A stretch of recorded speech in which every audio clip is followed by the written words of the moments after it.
They wanted me to die alone, but I left with a smile, because I got my revenge, and now they remember it every day. I sat in my old armchair, the edges worn down over the years, and watched as the weak sunlight filtered through the blinds. It was Father's Day, but the house felt emptier than ever. My children, grown and busy with their own lives, hadn't called. No cards, no phone calls, nothing.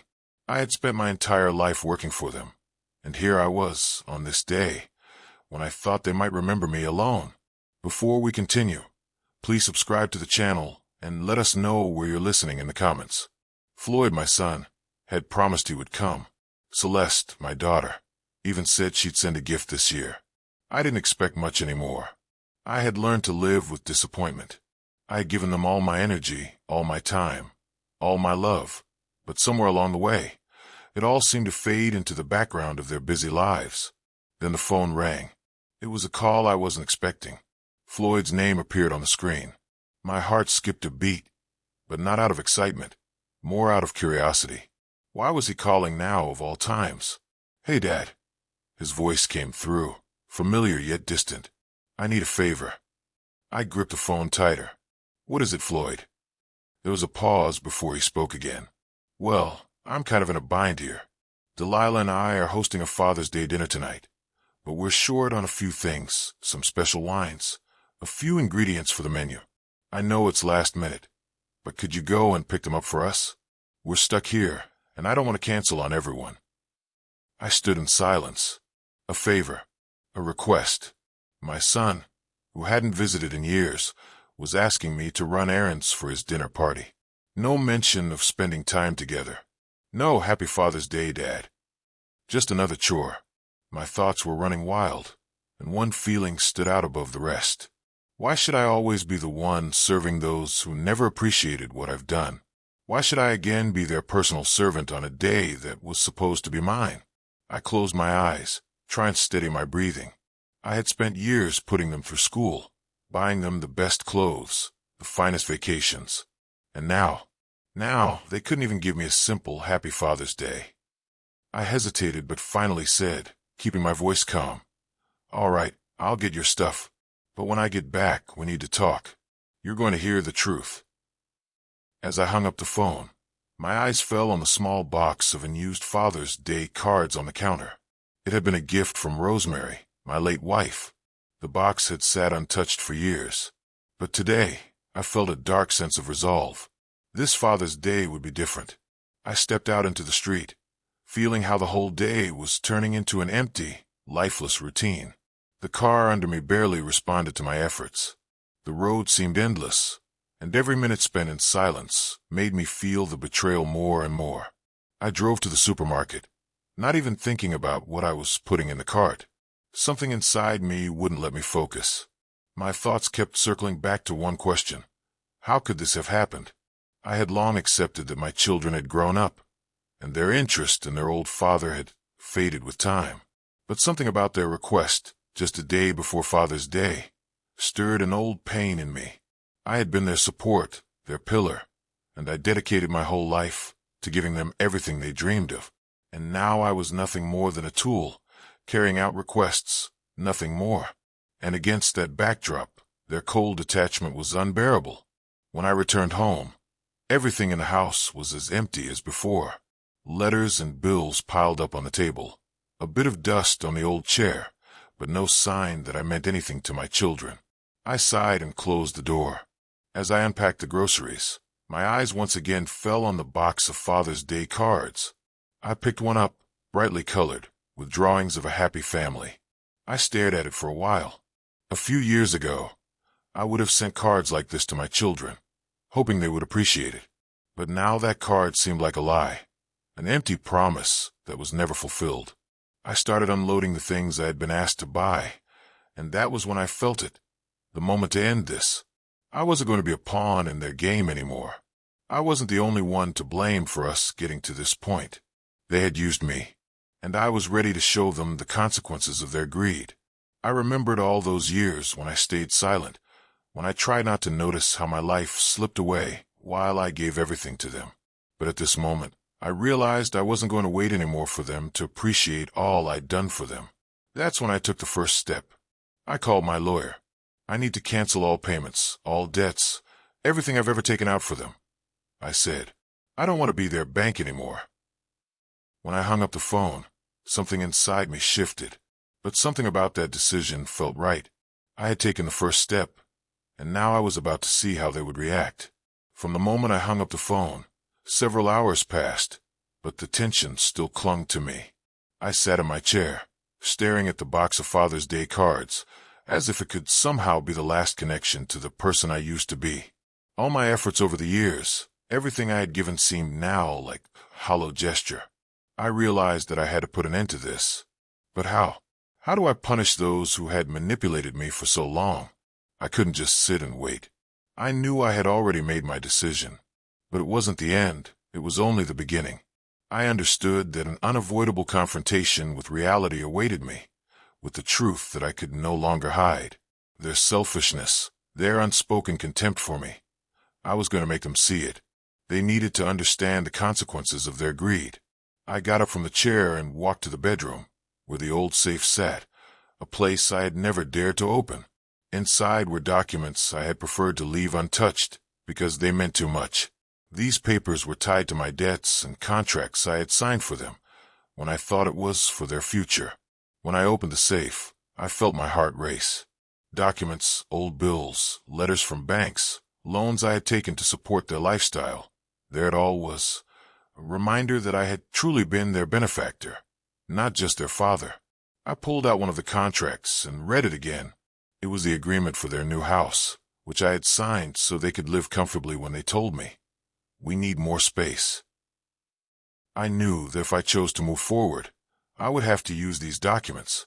Their fatherly love had been an illusion, and now they would see that their family comfort had been built on my blood and tears. But at that moment, everything around me seemed to quiet down. I knew I had to act quickly. Time was not on my side, and the sooner I made my move, the greater the impact. But at the same time, deep down, I understood I was losing everything that had once mattered to me. I placed the documents back in the safe and left the room. I needed to take the next step. I had to act. Just as I was walking to the door, my phone rang again. The name that appeared on the screen was one I hadn't expected to see, and this call was likely what I had been waiting for, but not in the way I thought. I stood still, holding the phone in my hands, when I saw the name on the screen. It was a number I hadn't expected to see. My gaze froze. This meeting, this call, it all felt like part of something bigger, something I hadn't realized before. I knew that I wouldn't be able to escape the consequences of what I was about to do. But it was more than just a choice. It was a battle. I slowly picked up the phone, unsure of what to say. On the other end, I heard a familiar voice. Floyd. I hadn't heard from him in years, but his voice was just as I remembered. All those years of waiting, all those meetings that never happened, it all came rushing back in one moment. "Hey, Dad," he said, his voice cold as always, but there was tension in it. "I need to talk to you. We need to discuss something." "What happened, Floyd?" I asked, still not believing he was calling me now. "Do you remember how you always helped me when I was younger?" He continued, not waiting for my reply. "I know you've done a lot for us, and with Celeste, well, you know, we didn't have any other choice, but all this time, you were important to us." His words sounded like he was trying to make amends, but I knew there was something else behind them. Important. I repeated, feeling everything inside me start to boil. "You and Celeste were important to me. I was your father, your friend. But now, you only come to me when you need something." Floyd paused for a few seconds, and I could feel his doubts creeping in. This wasn't just a call, this was a test. He could say anything, but I didn't need any more justifications. I knew he and Celeste had lost everything that had once been between us. "You're right," Floyd finally said. "I knew you wouldn't be happy about this, but we need your decision. We can't keep hiding the truth." My eyes widened. What were they hiding? What truth had they been keeping from me all these years? "What do you mean?" I couldn't hide the anxiety in my voice. "What have you been hiding from me, Floyd?" But before he could answer, I heard noise on the other end of the line. This wasn't the usual background noise. It was a sound that could only mean one thing. Someone else was there, and I could guess who it was. When I heard the noise on the other end of the line, my heart skipped a beat. This wasn't just background noise. It was a voice. Soft, barely audible, but unmistakably there. I froze. Who was with Floyd? Why didn't I hear him when he spoke? Who's that? I asked, trying not to hide my anxiety. I knew this moment was a turning point, and if I didn't figure out what was happening, everything could spiral out of control. At first, there was silence. Then I heard Floyd pull the phone away from his ear. A few seconds stretched into eternity, and my mind raced with nothing but questions. Finally, his voice came through again, but it was different. There was tension in it, and I could feel something was wrong. Dad, you understand this isn't just about you. We're all in this, all of us. And you too. His words stumbled out, like he wasn't sure if he was saying the right thing. What are you trying to say? I felt something inside me crack. My children, the ones I had always defended, always supported now, they were playing their game. Not with me, but against me. I had suspected for a while that they were manipulating me. But this truth hit like a gut punch. You didn't know. His voice dropped even lower. You didn't know that all of this was part of the plan. The plans you had no idea about. My fingers tightened around the phone. I was trying to piece together what he was talking about. Plans? What were they scheming? What had they been hiding from me? What do you mean, Floyd? I couldn't hold myself back any longer. What were you and Celeste hiding from me? The silence that followed was terrifying. I waited for an answer, but none came. Instead, I heard another voice. A familiar, sharp voice. It wasn't just your decision, Marshall, she said, and those words sent chills down my spine. It was Celeste. In her voice, I heard what I had been dreading for so long. She spoke like someone who already knew how this was going to end. Floyd, and I can't hide this from you anymore. It's time you knew the whole truth, Dad. My heart started racing when I realized this wasn't just a conversation. This was a confession. One sentence from Celeste, and all my doubts and fears became reality. They had been lying to me, and now I had to hear the truth. A truth that could change everything. You couldn't just keep playing your game, Marshall, she said, but there was no trace of regret in her voice. She spoke as if she had already accepted the fact that all of this was inevitable, that I had always been part of their plan. What do you mean, Celeste? I could barely keep my anger in check. I already suspected everything I thought was true was a lie, but hearing it from my own daughter was more than I could bear. You've always been part of the plan, Celeste continued, as calm as if she were telling me a story. Not just Floyd and me, but Winston too. We all knew it would end like this. You were the one to be used while we got what we wanted. With each word, she shattered what little remained of my faith in them. I had given them my money, my energy, my life. And now, years later, I realized they never valued any of it. They had used me as a tool for their own gain. And me, I was too blind to see it. So this was all planned? I asked, struggling to keep my emotions in check. You and Floyd planned this, all these years. Not just us, she replied, and I could sense no regret in her tone. We were all part of a bigger plan. And now you see, you couldn't have been outside of it. You willingly stepped into this game. I stood there, not knowing what to say. I was stunned, but at the same time, something deep inside told me I had known it all along. The whole thing with Father's Day, with them asking me for help, it was just another way to use me for their own ends. They had never thought about me. I was ready for revenge, but now I needed something more than just severing ties. I had to make them understand that the consequences of their selfishness could be devastating. But then the phone rang again. I looked at the screen. It was Winston. I felt a cold sweat break out on my forehead. Why was he calling again? And what did he want to tell me? When I picked up the phone and heard Winston's voice, everything inside me froze. He was the one behind all of this, the real puppet master of this game I had been part of. But this time, his voice sounded different. Not like the cunning manipulator I was used to, but more like someone ready to finish his game. and I knew that if I wasn't careful, this time they would break me completely. "Marshall," Winston said, his voice calm but carrying a danger that I felt instinctively. "You made the right choice agreeing to talk. You understand now that you're no longer in control, don't you?" I tried not to let my unease show, but it was obvious. I knew that Winston was ready to play his final card. He had been in the game for so long, and now that I was on the brink, he had no choice but to finish this. "What do you want from me, Winston?" I tried to sound calm, though my mind was racing with 1,000 thoughts. This moment, this conversation, it all led to one conclusion. I was no longer the man who could back down. "You need to understand one simple thing, Marshall," Winston continued, with eerie certainty. "Your whole life, everything you've done, everything you've lost, that was part of the plan. You didn't just give us what we wanted. You poured your soul into a game that you were tricked into. You were nothing more than a pawn." It hurt to hear those words, but deep down, I knew he was right.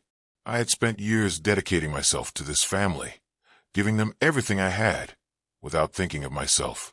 I had built their life, but it turned out it was all just a game. I was part of a show, and now I had to find out the price of my naivety. "You were never part of their life, Marshall. You were their resource," Winston continued. His words hit my psyche like a hammer. I tried to stay strong, but they were finding their way to my weakest points. "You can't change anything, Winston," I said, struggling to hide my bitterness. "They've already chosen their side." "Yeah," he replied, suppressing a laugh. "Exactly. They chose their side. But you should really think about what side you've chosen. You want to destroy their world? Do you really want it to end like this?" I didn't know how to respond. My mind was filled with thoughts, but the only thing I knew for sure was that I couldn't keep living in this chaos. Everything I had done for them, everything I had worked for, had turned out to be empty. "But as always, you think you control the situation," Winston said, his voice now soft, almost friendly. "You don't realize you're already trapped, Marshall, and you can't escape. You're going to have to make a choice." I felt the cold grip me. I knew that this choice was mine to make. But what if I was wrong? What if everything I thought I knew about myself was just an illusion? At that moment, there was a knock at the door. I froze. I knew this wasn't just a random visit. Someone had come to finish this conversation. Someone who knew I couldn't avoid it. I froze when I heard the knock on the door. With every passing second, the tension was building, and all I could think about was that now, when everything was on the edge, someone had come to put an end to this story. I knew it wasn't just a random visit. This was the pivotal moment. My gaze fell on the phone, but before I could do anything, the knock came again. I stood up and slowly walked toward the door, as though step by step I was approaching the finale, one from which there would be no turning back. My heart was pounding so hard I felt like it might leap out of my chest. When I opened the door, the person standing before me was someone I hadn't expected to see at that moment. It was Edgar. Edgar was an old friend of Rosemary, my late wife, and we hadn't spoken in years. His appearance was like thunder out of a clear sky, and I knew his visit didn't bode well. He was dressed in a dark suit, his face serious, and his eyes gave away that he knew more than he should. "Marshall." His voice was soft but firm. "We need to talk." I didn't know what to think. His presence reminded me of a time when everything seemed normal, before I realized that the family I had invested my whole life in wasn't what I thought it was. "What are you doing here, Edgar?" I asked, trying to hide the anxiety in my voice. "You didn't call, didn't warn me. What do you want?" Edgar looked at me, and in his eyes I saw something strange, a mix of concern and resolve. "I came to tell you something you should have known a long time ago. It's about your children, Marshall, and it's about you. You've just taken the first step, but you don't understand how far this will go." I felt the hairs on the back of my neck stand up. "What do you mean?" I asked, already knowing that I didn't want to hear the answer. "You've become part of a game, Marshall." His voice took on a certain tone, like someone who had known this moment would come. "Everything you've seen, it's just the beginning. They've been using you, and you've used them. Now they're going to try and make you submit, but you need to understand that no one is getting out of this game without consequences. With every word he spoke, everything around me seemed to collapse. This was worse than I imagined. I had always thought family was the one place I could be myself, where I would be understood and supported. But now I realized that all this time I had been nothing but a pawn in someone else's game, and that game had been played against me. You're saying this has all been part of a plan? I asked, feeling it hard to gather my thoughts. Not just a plan, he replied. This was predicted long ago. And you, Marshall, don't even realize that you're at the center of it all. I stood there, unsure of how to react. His words were hitting the heart of everything I had been trying to understand over all these years. They had been using me. This was a game I couldn't stop. What do I do now? I asked, feeling like I was losing control. I was on the edge. My entire life now seemed like a lie, and I didn't know how to get out of this hell. At that moment, just as I was trying to understand what to do, my phone rang again.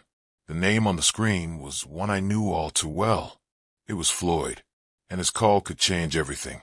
I froze when I saw Floyd's name on the screen. This was the call I had been expecting, but not in this context. He was calling right after Edgar had told me I was part of some game I hadn't even suspected. As soon as I saw my son's name, I knew I was about to face something much bigger than I had imagined.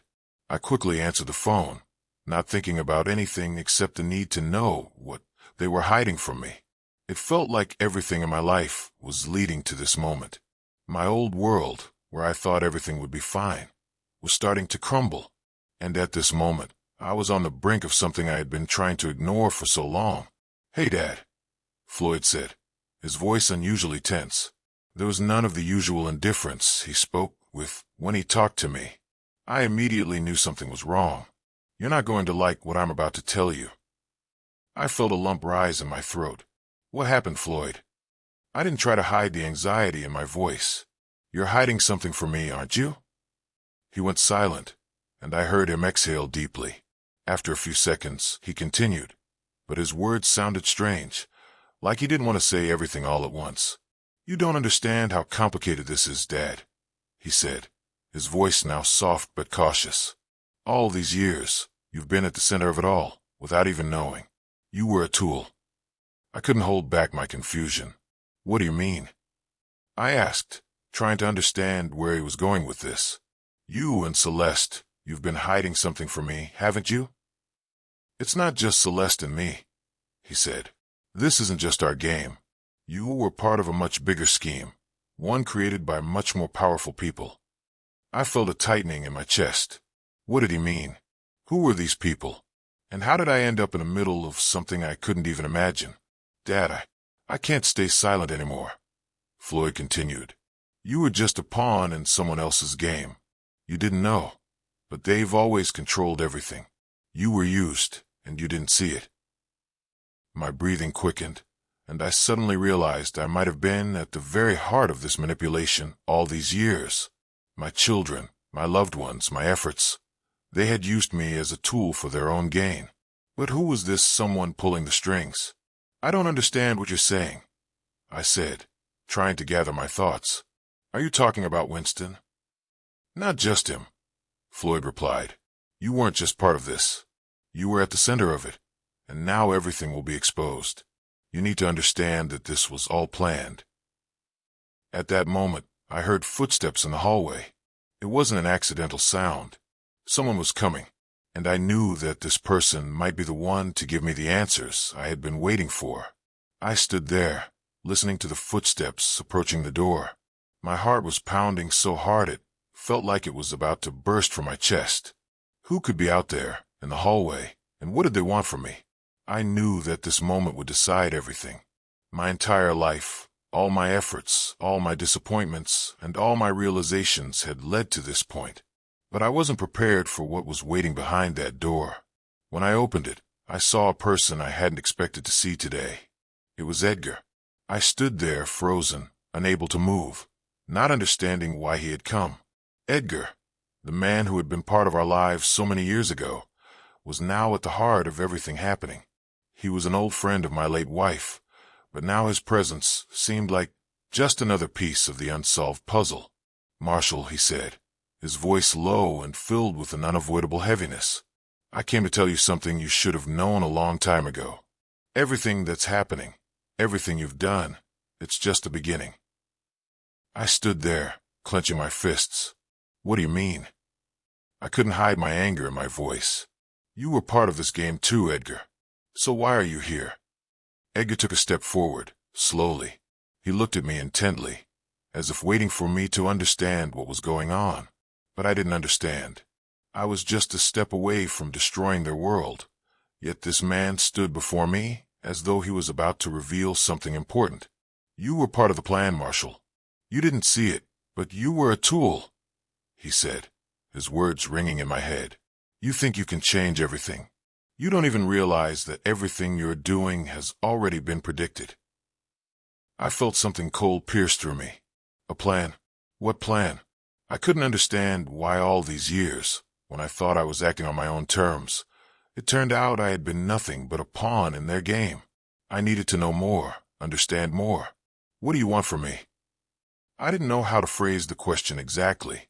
Edgar already knew I was ready to turn them in, but it wasn't as simple as I had thought. Something in his eyes told me that everything was about to change.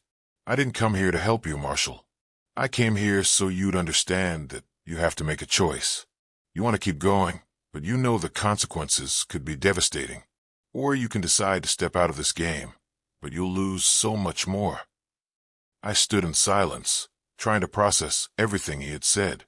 There was something dark in his words, something I couldn't fully grasp, but I knew I couldn't turn back now. Just as I began to collect my thoughts, the door opened again. This time, I heard footsteps that were hard to ignore. Someone else had entered.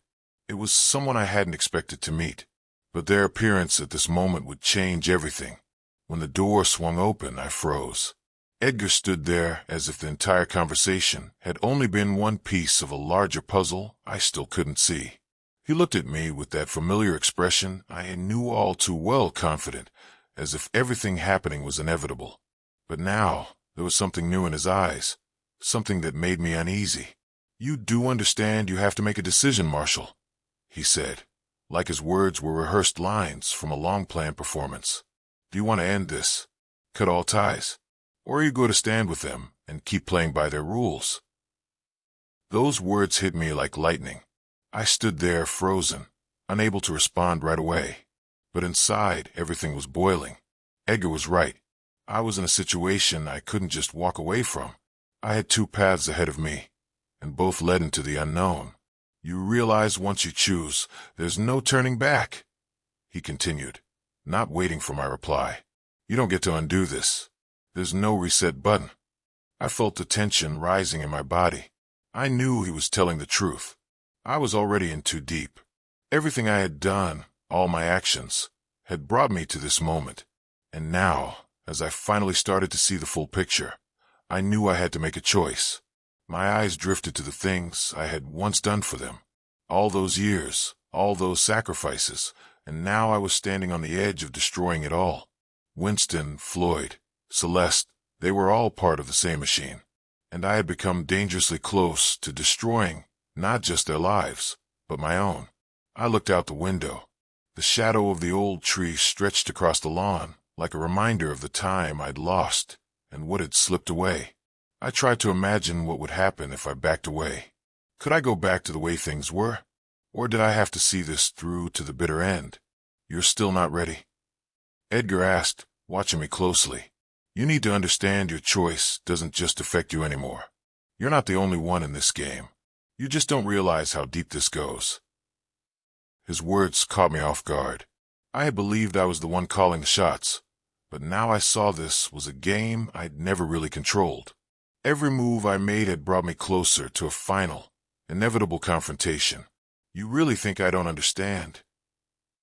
I said, as everything began to click into place. "I've known for a while now that no one's going to let me walk away. But you forgot one thing, Edgar. I'm not going to keep playing a game that's killing me. I'll make sure they learn that there are consequences." Edgar listened carefully. His eyes betrayed no emotion, as always, but something in his expression told me he knew I was ready to go further than they expected. He knew I had made up my mind. At that moment, a knock came at the door. I turned, and for a split second, it felt like someone already knew how this would unfold.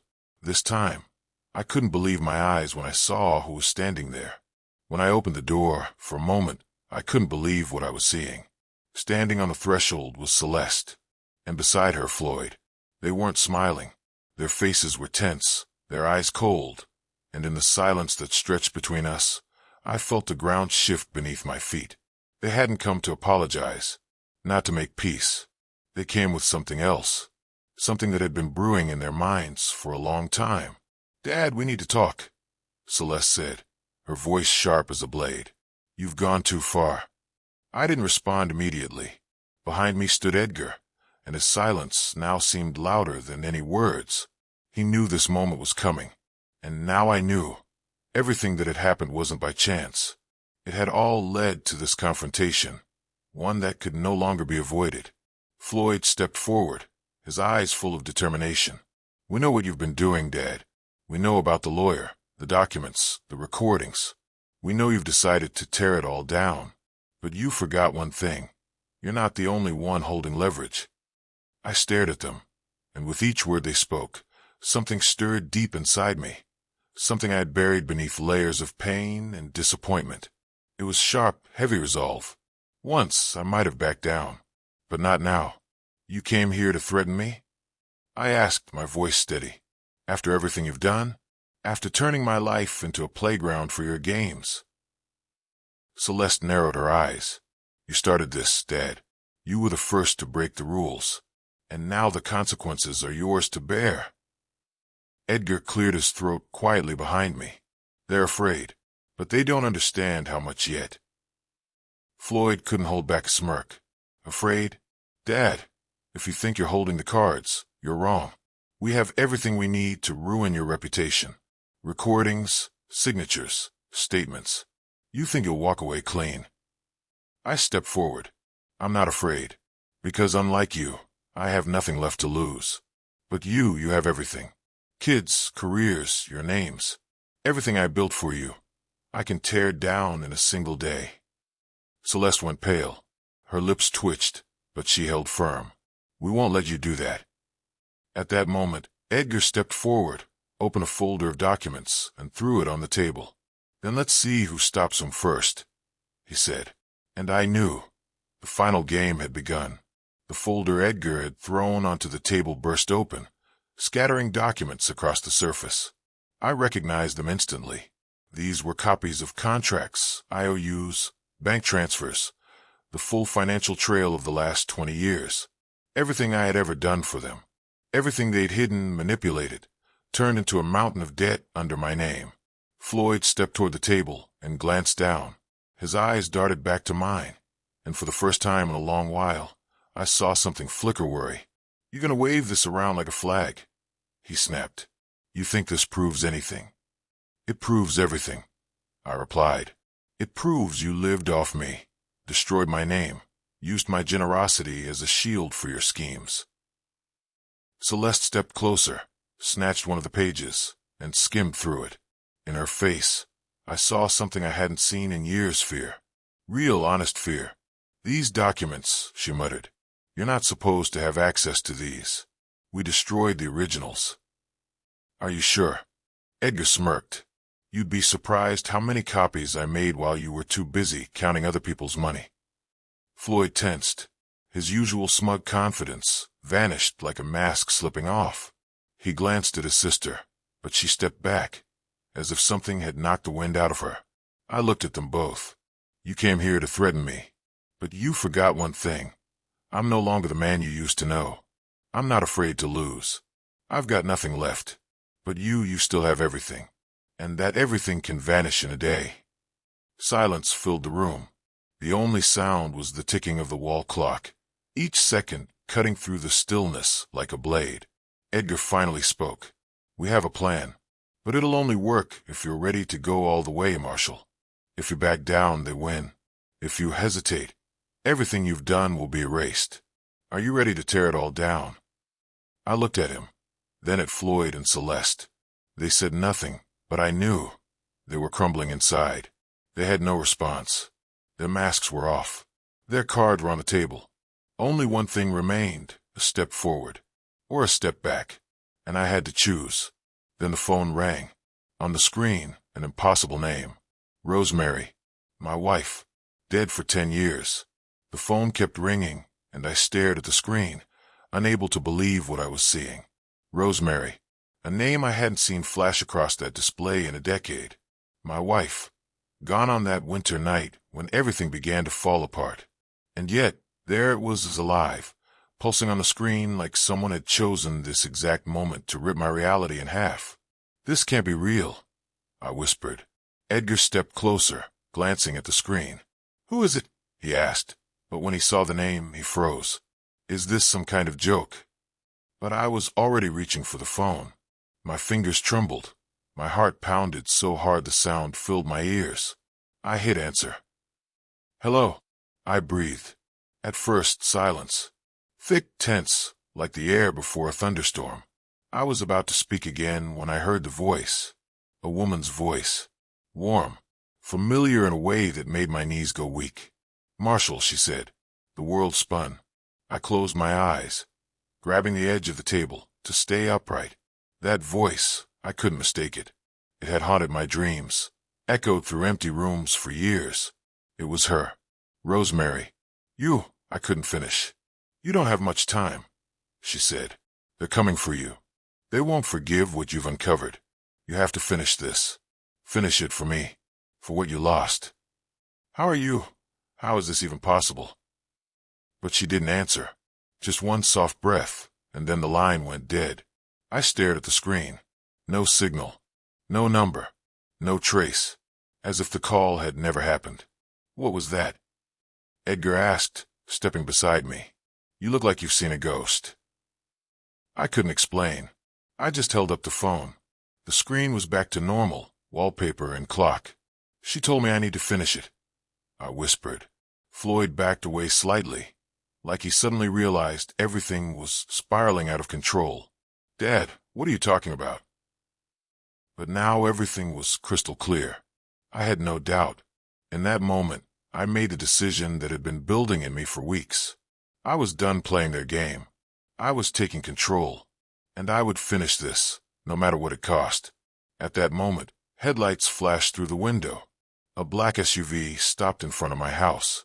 3 men in suits stepped out and headed toward the door. I didn't recognize their faces, but I could feel it. They were the final pieces in someone else's game.